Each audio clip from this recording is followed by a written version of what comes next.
Hello, and thank you all for taking the time to join the talk today. We really appreciate your attendance.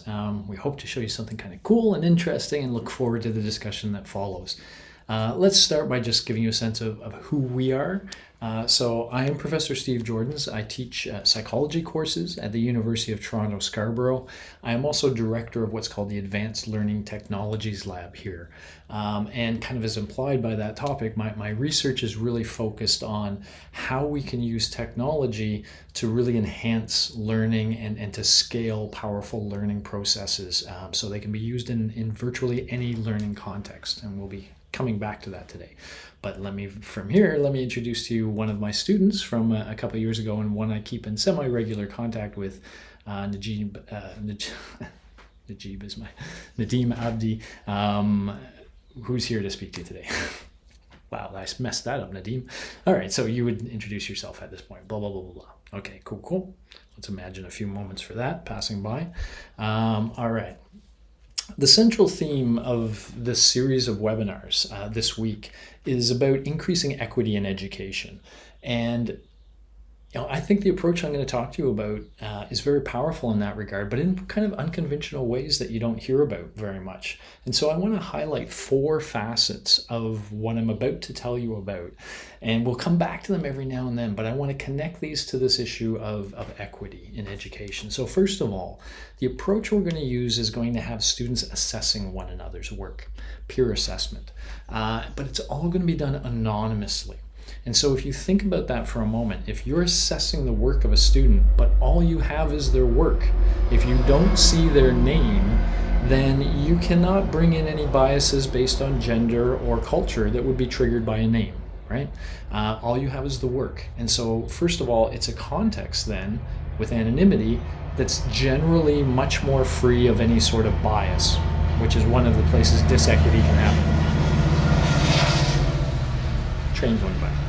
If we also consider anonymity from another perspective, when you're submitting your work, if you know those who are going to see it will not know your name, then you are suddenly free of any social-based worries, right? If the work isn't all that good, they're not going to know it's your work, so they're not going to say, "Oh, you're stupid," right? That link between the work and you is separated, and so that gives you a zone of safety and maybe makes it more comfortable for you to say things that you might worry about saying in other cases. And so it's freeing, it's liberating to some extent.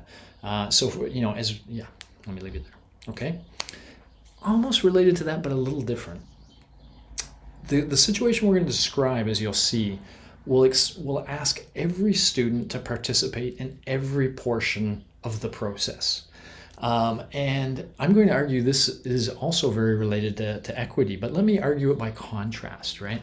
We often imagine the optimal learning experience as the small class. And we kind of talk as though, if we only had 15 or 16 students in a class, then there would be all this rich interaction and they would be learning all these communication skills and thinking skills because they would be so richly interacting with one another.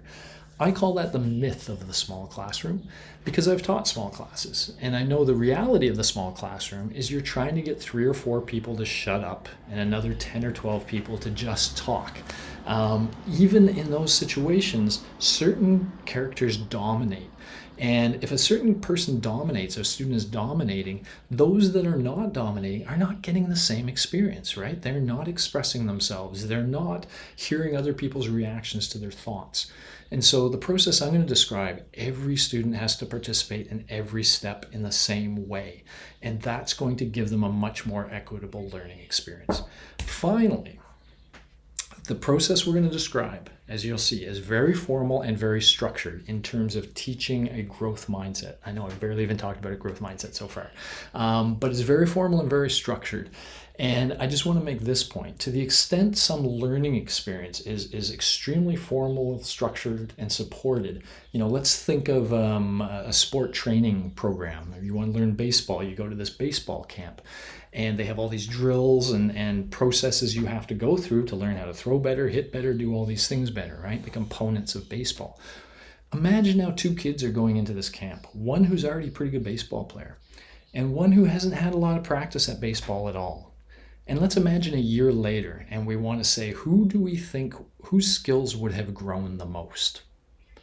I will argue to you that formal structured training primarily benefits those with the lowest skill level to begin with. They have a lot further to come up than the ones that are already pretty good. And so these contexts have a way of equating the playing field a little bit, of bringing peers at a similar level. Even though they're getting the same learning experience, the equitable learning experience, it's really helping those who need it most. Okay, so I'm going to keep those themes floating around, and I'm going to come back to them now and then as I get to the real main purpose of the talk.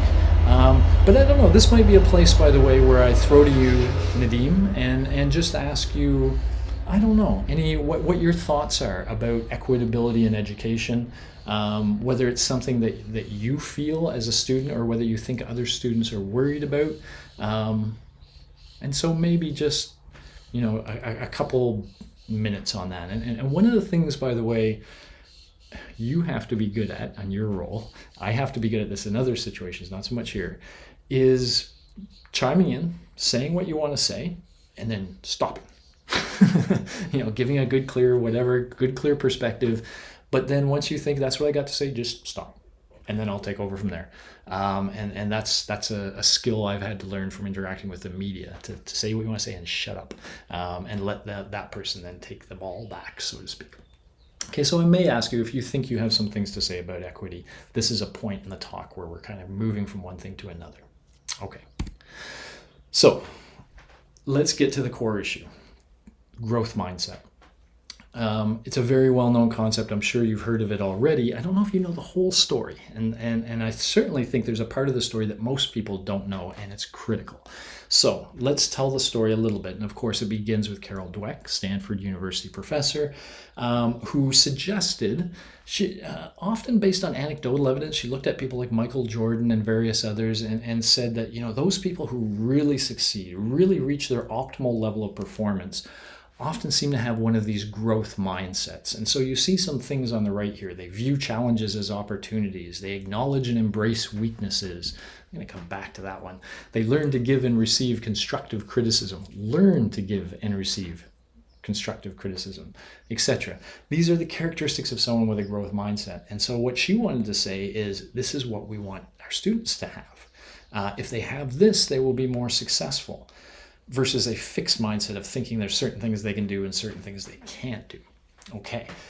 All right, well, how do we get from here to there? That's going to be a really sticky issue here, because in Dweck's work, she really focused on vocabulary and language, that it's important the way we speak to our students and the way they speak to themselves. We want to be careful that we're always using growth kinds of language. That is, that as instructors, our assumption is every student can learn anything if we teach them well. They have the ability to grow into anything. It's up to us to bring them there. And if we speak to them that way, and if they speak to themselves that way, and we teach them this sort of language, theoretically we can move them to a growth mindset. Okay, that was her book. Very popular, blew up. In fact, it probably blew up too quickly. Blew up faster than the data could keep up with. So the concept spread, everybody loved it. The data came in and the controversy arose. And the controversy is largely because of this. When you put it to the test in the way Carol described it, yes, language matters. Yes, you can get students performing a little better if you really put a lot of work into creating one of these growth mindsets, but it's a small effect. It's a little effect. Is it deserving of all the hype? I believe it is. I believe possessing the growth mindset is key to personal success and personal growth. I just believe that the way to get there was oversimplified and naive. And it was oversimplified and naive because it ignored the villain of the growth mindset. Let me introduce you to the villain of the growth mindset. Let me go back here for a second. Acknowledge and embrace your weaknesses. Learn to give and receive constructive criticism. These are the core of the growth mindset.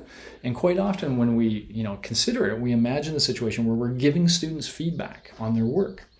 and we're highlighting certain things that could be better. And we say, oh, those people with the growth mindset are going to say, thank you for pointing out things I can work on. I'm going to jump right on this, right? So there's this excitement about having weaknesses pointed out. That's not true. This is true.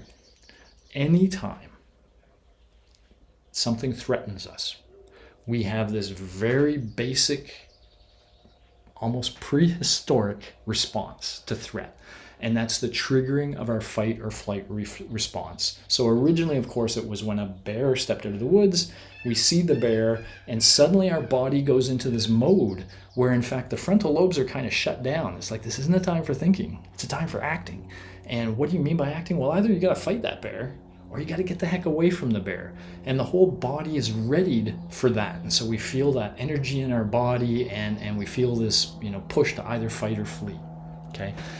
The thing is, it doesn't just happen with bears. It happens with any kind of threat. This is a very low-level instinct that's triggered. And when somebody is pointing out flaws in us, that's a threat. It's a social threat. It's something that makes us feel a little stupid or embarrassed. And those sorts of things kick off our fight or flee response. In fact, there's a lot of research now that says that students, only about 50% even read the feedback we give them. And of those that read it, many of them are reading it to try to find something they can fight, something they can push back on. And so this is the problem. It is not natural to embrace criticism. But if you can learn to do it, it's very, very powerful. So it's simultaneously these two things, unnatural but extremely powerful, which means we do want to teach students the growth mindset. We do want to get them there. But we're not going to get them there with words alone. The villain is too strong, too powerful. We are going to have to give students a really powerful experience learning to tame the villain. Okay? And that's what we're going to recommend here. And so, the core idea is the growth mindset's not natural. Fighting and fleeing is natural. However, it can be developed. But even that is challenging. So we want to get them from fight or flee to sit, think, and learn. But there's this villain that will try to kick off that fight or flee. And so the whole major challenge of both giving feedback and learning from feedback is not triggering the villain, not kicking in the fight or flee. Or if it is kicked in, when you're on the receiving side, at least acknowledging what that is and getting past it. I think most of us learned how to do this in graduate school, where we had to continually revise work. But most of our students don't have that opportunity, and that's what we need to give them, and we need to give it to them in the right way. Okay, so let me just stop for a second here and just throw it to Nadeem and ask you, how often are you given the opportunity to revise something you've done in the university? Maybe you want to talk about that a little bit. And another thing you might want to talk about is the fight or flee thing. How do you read? You probably do. Do you think most students read all the feedback that professors give to them? Even when you read, are you ever feeling like you want to disagree with that professor, or your first instinct is to be annoyed and put off? So some idea of how does this feel from a student? Everything, the story I've told so far, how consistent is it with your impressions and reactions? And so you talk about it for a while. Okay. All right. So now we're going to get to this question. We're actually going to get to our recommendations. How can we get students, how can we teach them to have this growth mindset? Okay. The first thing I want to remind everybody is a little bit of Vygotsky, if I may. Vygotsky very famously pointed out this notion of the zone of proximal development. So let me just get you there really quickly. Every student comes into our learning environment with things that they already know how to do, things they're proficient in. And then there's things they cannot do. Of the things they cannot do, there is a zone that Vygotsky highlighted, which is the zone of things they would be able to do with the right structure and guidance. Now, Vygotsky was largely thinking as a teacher here. If the teacher used the right materials and the right approach and helped the student in the right way, they could bring the student beyond what they could currently do into this new world, this zone of proximal development. They could stretch their skills to this new part. If you try to make them stretch too far, they're going to fail. But if you figure out what that zone is and you support their growth within that zone, that's the powerful thing to do. And so Vygotsky was very strong in saying that's the role of the teacher, is to figure out how far a student can stretch and to help them stretch in that role. Now, I told you at the beginning, I like technology and I like to scale learning experiences. So I'm going to show you how technology can play the role of the teacher in a sense, how it can provide that support and structure to help students stretch into their zone of proximal development. Okay, so this will be another theme that'll come through. But now that we've kind of highlighted stuff a little bit, let me tell you about the process that I'm going to recommend, and then let me show it to you. That's the goal. So here's the process. Begins by having students create and submit a composition. It could be anything from a physics thing to a English, whatever you imagine. Just imagine a composition they submitted. Now here's where the powerful things are going to start. So I'm going to suggest this. If we want students to learn how to learn from feedback, it's critical that we teach them how to give feedback and do that first. I think this is where we have to start. So what I recommend, the optimal situation is once students have submitted their work, now for each student, let them see the work of a bunch of their peers, say 5 or 6 peers, anonymously presented and randomly selected. So they have no idea whose work this actually is. And now what we ask them to do is look at it, and then we guide them through an assessment of it. Through structured questions, we guide them through an assessment of that work so that we're sure they really, digested it well, engaged with it, and then we ask them to provide feedback to each peer. Help each peer make their work better. But in this context, we don't just set them loose and do this. We bring in our Vygotsky here. Specifically, we're going to let them experience the challenges of giving feedback. But as we do, we will bring in some micro-learning, which will be like the prof. So specifically, on the example I'm going to show you, I have a short little video to motivate them. Why should you care about learning to give feedback? What's it going to do for you? I give them an answer to that question. Why is it so tricky to give feedback to others? That's the villain, the fight or flight response. So I describe that to them and make them understand the natural way people respond, especially if they're feeling threatened. And then 3, okay, given all this, how do you give feedback in an effective way? And when they encounter this now, it will all make more sense to them because they understand the villain. And the keys to effective feedback are all about tiptoeing around the villain, not triggering the fight or flee or minimizing how much you trigger it. And so they understand now. They've learned about this stuff. And now what we want to do is combine that micro-learning with immediate practice. They've just learned, and now we say, okay, we've just told you how to give effective feedback. Now do it. And so now they go and see and assess and provide feedback to their peers. So we've really structured this. We've what I call, we've calibrated it. So they're all thinking the same thing. What is good feedback? What's it look like? And so we've taught them what good feedback looks like. And now we set them loose. And this is all done within the system. Okay. So they go about giving feedback to a bunch of their peers. And they understand, wow, this can be tricky. It can be tough tiptoeing around the villain. And that helps them when they get to the next stage. As they were providing feedback to peers, peers were seeing their work, providing feedback to them. And so now we're finally at the point where we're going to let them try to learn from feedback. But again, they first experienced how hard it is to give feedback, and they've been in that role. So they now have more sympathy and understanding of giving feedback. And so now when they're receiving feedback from others, they're more willing to kind of accept the intentionality. That person is trying to help me, and they are trying not to piss me off. I won't say piss me off. They're trying not to trigger the fight or flee. So they understand that, which helps them going in. But then, of course, we want to Vygotsky it again, right? So we want to use micro-learning. Why should you care about learning how to learn from feedback? A motivational video. How do you actually analyze your feedback well?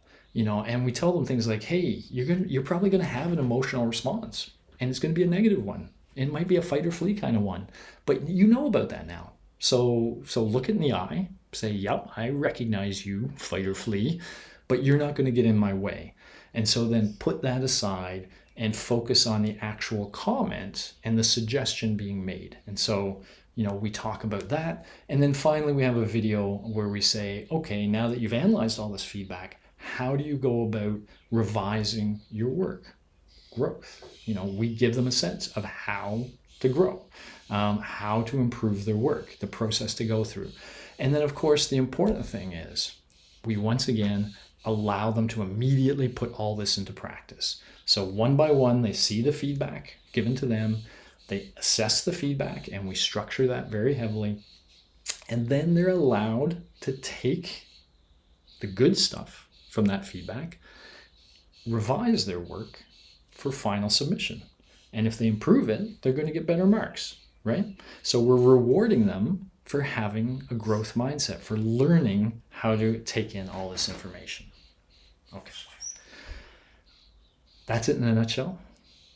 I want to show it to you in reality to give you a taste of what it would actually look like. But just before I do, I want to just highlight the following. I've really framed everything about this learning process in terms of the growth mindset for the purpose of today's talk. But, and I'll highlight this a little as we go through the demo, they're not just learning how to learn from feedback. They're, of course, learning how to give feedback, but they're also learning how to be emotionally sensitive in communications. They're learning about things like the fight-flight reflex and how to tiptoe around it. They're going to be engaging, as I'll highlight, critical thought, creative thought, receptive communication, expressive communication, all the way through. So they'll be getting valuable practice with these transversal skills we want our students to learn. And they'll also get a real kick to their metacognitive awareness. They'll get a real strong sense of how good their work is relative to the work of their peers. And so these are all also very powerful things that we'll learn, that will emerge through this process. For the demo, I'm using something called Peer Scholar. It's something we created in my lab expressly for these purposes, but there are other tools out there too. I want to be clear about that. This isn't, a promo of Peer Scholar per se. It's a promo of this process and the power that it holds. Okay, so let's jump to that. I don't know. This might be a chance. It probably would be a great chance, by the way, Nadeem, for me to throw to you. Maybe what we'll do here is have you reflect on some of these and on that distinction between learning information and learning skills. So maybe we could think about you talking a little bit here about your future goals, maybe. What do you hope to be? And whatever you hope to be, we can imagine how the information you're learning at university maps onto that. But also these skills that we're going to talk about, how do they map onto that? And so we can kind of, if you think, I want to be a surgeon or whatever, and so I'm learning all these medical skills, but I also need critical thinking to figure out, the right thing to do at a given time on the fly. I might need creative thinking to come up with, good solutions to medical problems that I find, etc. These communications, everybody works in a team, so communication and collaboration, you could maybe kind of, talk about some of that stuff too, and whether you just basically saying, as a student, do you think it's important that we develop your skills as well as your information, your content information, your content knowledge? Okay. I'm not going to have time to do the full demo, and in fact, I'm using this a little bit to get a sense of how much time I have left for the demo and how quickly I'm going to go through it. So I'm intentionally talking to you every now and then to kind of fill in the space of us talking with each other and adding a little bit of time that way. But imagine now I go through a quick demo and just show them. I'm going to very quickly say, here's the create phase. We're not going to talk too much about that. But this is where students, I might not show that at all. This is where students submit something. Let's not worry about that too much. Let's jump right in at the assess step. And so imagine a student is coming in, and I'll come into the instructions. I'll show them the little micro-learning stuff, but I've already alluded to it, so it should be very quick. Jump in and give them that notion of the structure, because I'm going to basically say, here's the different peer work, and here's the questions that you have to answer about each peer work. And notice that this is really pushing every student. This is getting back to that. So there's the anonymity, which again gets rid of biases and also potentially frees a student to say what's on their mind or what they want to say. There's what was the third one? The third one was the small class. Every student has to answer every question as they go through. So they're getting a very equitable learning experience that way. And formal, the sort of fact that those who have the least skills will probably benefit the most, because they're going to see exemplars of other students doing a great job.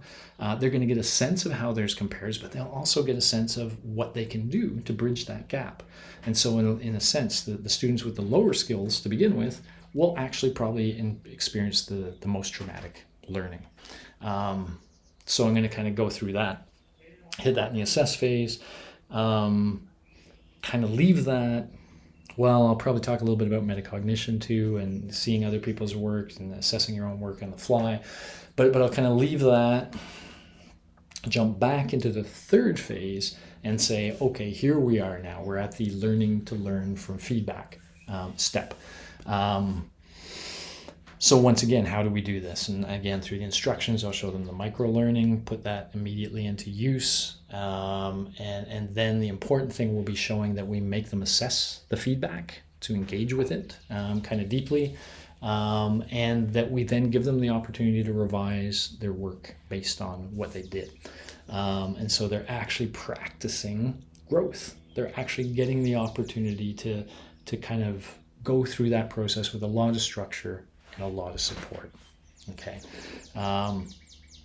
Yeah, so I want to pop in there, pop out again, and then end back here where I just want to, this is sort of a summary. So what are the key points that we made today?